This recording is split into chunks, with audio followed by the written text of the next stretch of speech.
Red Motive Real Estate Property Management welcomes you.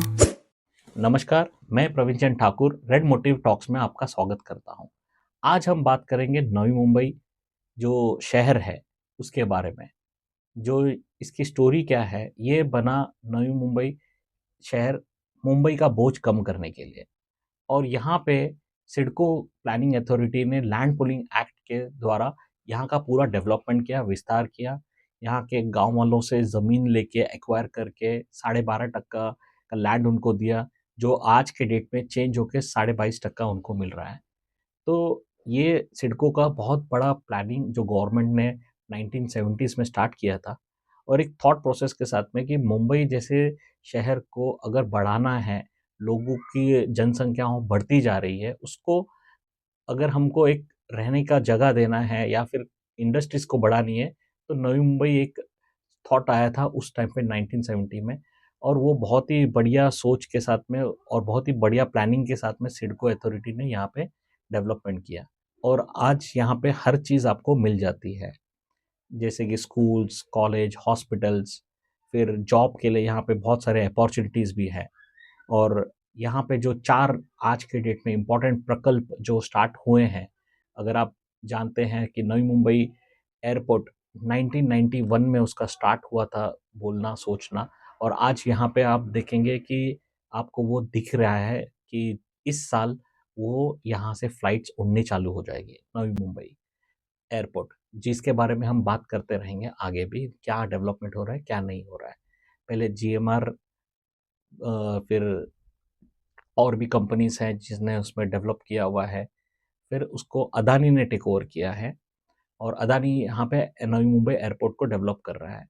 यहाँ पे नवी मुंबई में अगर आप देखोगे कि उसके बाद में जो इम्पोर्टेंट चीज़ है, आपका मेट्रो लाइन चालू हो चुकी है, फर्स्ट फेज़, जो आपका बेलापुर से लेके तलोजा को कनेक्ट कर रही है। और आगे की भी मेट्रो लाइन्स को यहाँ पे प्लानिंग अप्रूवल हो चुका है, जहाँ पे जो पुराना एयरपोर्ट है मुंबई का, एयरपोर्ट से नवी मुंबई एयरपोर्ट के लिए भी एक मेट्रो लाइन कनेक्ट होने वाला है। तो जिससे मतलब कनेक्टिविटी बढ़ता जाएगा। कनेक्टिविटी की बात कर रहे हैं तो हम तीसरा जो यहाँ पे मेजर बड़ा जो नवी मुंबई को मुंबई से जोड़ने का जो एक प्रयास था, जो पहले एक ब्रिज बना वाशी वाला, जो वाशी से चेंबूर जो लिंक रोड है मानकुड़ रोड में, उसमें लिंक किया। फिर ऐरोली को जोड़ा गया मुलुंड से, तो उससे। और ये जो तीसरा प्रकल्प जो यहाँ पे मेजर सबसे बड़ा ब्रिज जो सीलिंग है, सभी जानते हैं उसके बारे में, एमटीएचएल, जो अटल सेतु के नाम से जाना जाता है। 22 किलोमीटर का लंबा सीलिंग है ये, और पूरे इंडिया में सबसे लॉन्गेस्ट सीलिंग ब्रिज में से भी एक है। तो जिसने नवी मुंबई और मुंबई की दूरी बहुत ही कम की है। इसका फ़ायदा खाली नवी मुंबईकर को नहीं मिला हुआ है, बट रायगढ़ जैसे डिस्ट्रिक्ट को भी मिला हुआ है। साथ में पूना जिनको जाना है उनको अभी सीधा रास्ता हो चुका है। तो गोवा जाना है, तो जो रूट्स पहले चेंज हो रहे हैं, तो आज के डेट में बहुत ही कन्वीनिएंट हो रहा है लोगों के लिए। और एक और चीज़ यहाँ पे जो अटल सेतु आ गया, पहला मैंने बताया एयरपोर्ट, फिर उसके बाद में आपके पास में मेट्रो, ये फिर ब्रिज का काम आ गया जो अटल सेतु का मैंने आपको बताया। उसी तरीके से यहाँ पे एमआईडीसी का भी विस्तार हो रहा है। और यहाँ पे आप देख सकते हो कि एमआईडीसी में पहले इंडस्ट्रीज थी, जिसको हटकर आज आईटी का हब बन रहा है। एरोली में आप जो कंपनी का नाम लोगे उसके ऑफिसेस हैं, एसईजेड पूरा वहाँ डेवलप हो चुका है।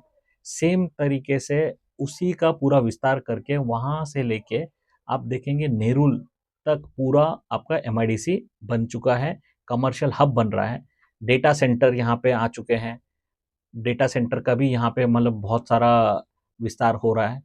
तो जो आज के डेट में हमेशा आर्टिफिशियल इंटेलिजेंस जो चीज़ क्रिएट हो रही है, लोगों को पता है कि इसमें सबसे ज़्यादा रोल जो होगा डेटा सेंटर का लगेगा, क्योंकि गवर्नमेंट ने भी एक स्टेप लाया हुआ है कि इंडिया का डेटा इंडिया में रहना चाहिए।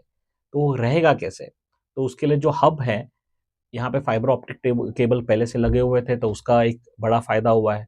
तो यहाँ पे अदानी डेटा सेंटर लेके आ रहा है, गूगल यहाँ पे आ रहा है, तो बड़े-बड़े नाम यहाँ पे कमर्शियल हब में भी आ रहे हैं।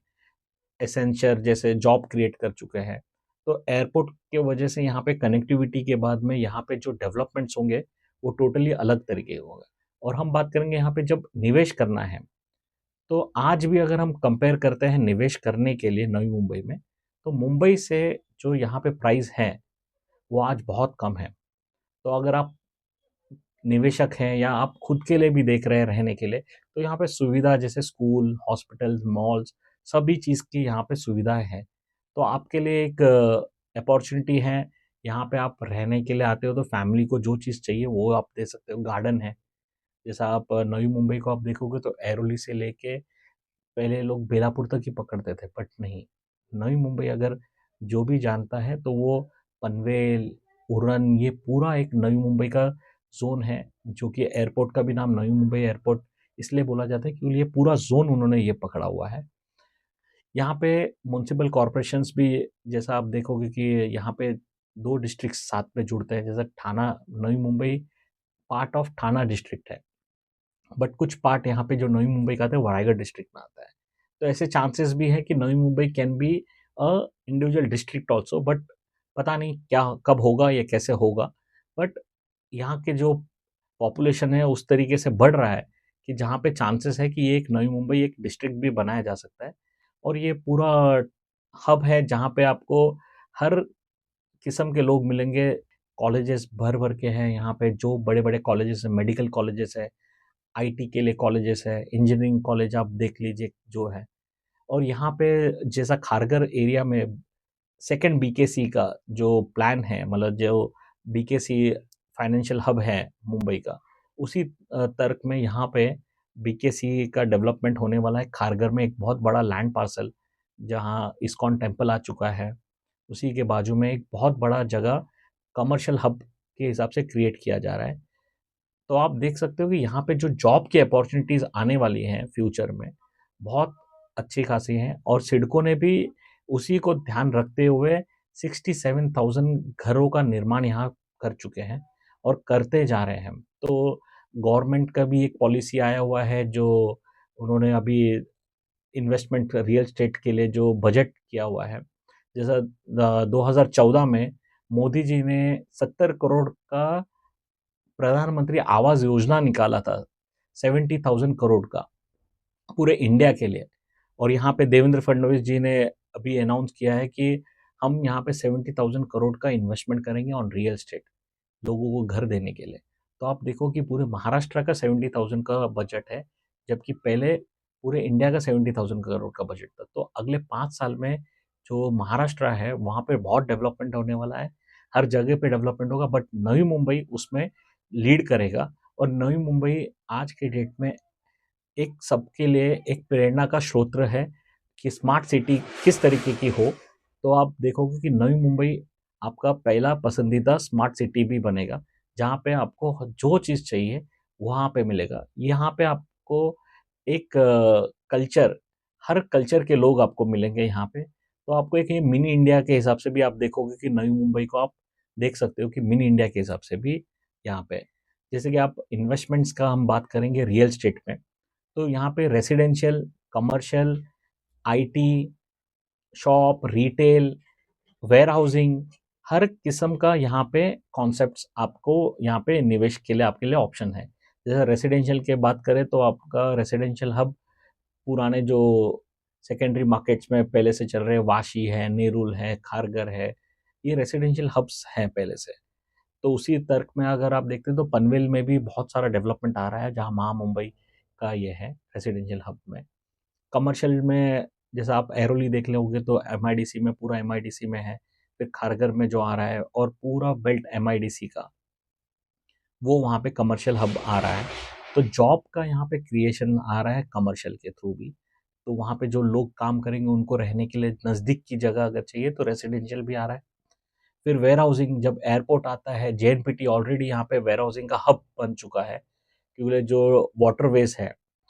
और ये एक ऐसा छोटा-सा शहर है, जहाँ पे आप देख सकते हो कि हर टाइप के रोडवेज़, रेलवेज़, वाटरवेज़ और एयरवेज़ कनेक्टिविटी रहेगी अगले 2 से 3 साल में। तो ये एक ऐसा जगह है जहाँ पे आप पानी के थ्रू भी आप ट्रैवल कर सकते हो, जो नितिन गडकरी जी का भी एक ड्रीम है कि वाटर ट्रांसपोर्ट को यूज़ किया जाए, बट नई मुंबई उस तरीके से बना हुआ है कि वाटर ट्रांसपोर्ट के लिए भी यहाँ पे बहुत बड़ा स्कोप है, जो अलीबाग को जोड़ेगा, मुंबई को जोड़ेगा वाटर ट्रांसपोर्ट से। और मुझे लगता है कि कुछ दिनों में यहाँ पे 3 से 4 जेट्टी बन रही हैं, जो आपस में एक दूसरे को कनेक्ट करेंगे। सेम वे रेलवे का अगर आप कनेक्टिविटी देखते हो, तो पनवेल एक जंक्शन बन रहा है। कनेक्टिविटी वाइज में मेट्रो यहाँ पे नहीं था, जो एक फेज़ रेडी हो चुका है, बट अभी second phase, third phase, fourth phase जैसा आ रहा है, जो आपको पुराने एयरपोर्ट से नए एयरपोर्ट को भी जोड़ेगा। तो हम हर जगह का डेवलपमेंट यहाँ देख रहे हैं। यहाँ पे इंडस्ट्रीज़ का डेवलपमेंट है, लोगों का डेवलपमेंट है। पिछले 25 साल में अगर आप देखोगे जो ग्रोथ है, लोगों को 10 टाइम्स मिला हुआ है। तो आगे और भी मुझे दिख रहा है 5 से 10 साल में लोगों के पैसे बढ़ेंगे, क्योंकि मुंबई के हिसाब से अगर आप कंपेयर करते हो, आज भी यहाँ पे कीमतें कम हैं और सुविधाएँ ज़्यादा हैं। तो उसके हिसाब से आप यहाँ पे निवेश कर सकते हैं। अगले वीडियो में हम आपको रेसिडेंशियल के कुछ प्रोजेक्ट्स के साथ में हम दिखाएँगे लोकेशन वाइज़ में। सेम चीज़ हम रेसिडेंशियल के साथ में कमर्शियल वेयरहाउसिंग में, अगर आपको इंटरेस्ट है, आप वेयरहाउसिंग के लिए भी आप पूछ सकते हैं। आप मुझे बताइए कि कहाँ का वीडियो आपको किस लोकेशन का चाहिए, हम उसके बारे में आपको पूरा जानकारी देंगे नई मुंबई में। और कुछ ज़रूरी सुझाव, जो भी प्रॉपर्टी में आप इन्वेस्ट कर रहे हैं, तो ध्यान दीजिए कि यहाँ पे सिडको अथॉरिटी है, तो वो सिडको से टाइटल क्लियर है या नहीं। दूसरा, रेरा रजिस्टर्ड है या नहीं। तो वो आज के डेट में गवर्नमेंट ने भी बहुत सारे स्कीम्स लाए हुए, तो रेरा में आप चेक कर लीजिए कि प्रोजेक्ट है या नहीं है। एयरपोर्ट अथॉरिटी की वजह से हाइट रिस्ट्रिक्शंस है, तो वो भी आपको थोड़ा-सा ध्यान दोगे तो आपको पता चल जाएगा कि यहाँ पे आपका हाइट रिस्ट्रिक्शंस जो बिल्डर कमिट कर रहा है वो है या नहीं। मुंबई को जैसे कि सपनों का शहर बोला जाता है, उसी तरीके से नई मुंबई को सपने पूरे करने वाला शहर बोला जाएगा। आशा करता हूँ कि आपको ये एपिसोड पसंद आया होगा। मिलते हैं अगले एपिसोड में। नमस्कार। Red Motive Real Estate Property Management welcomes you.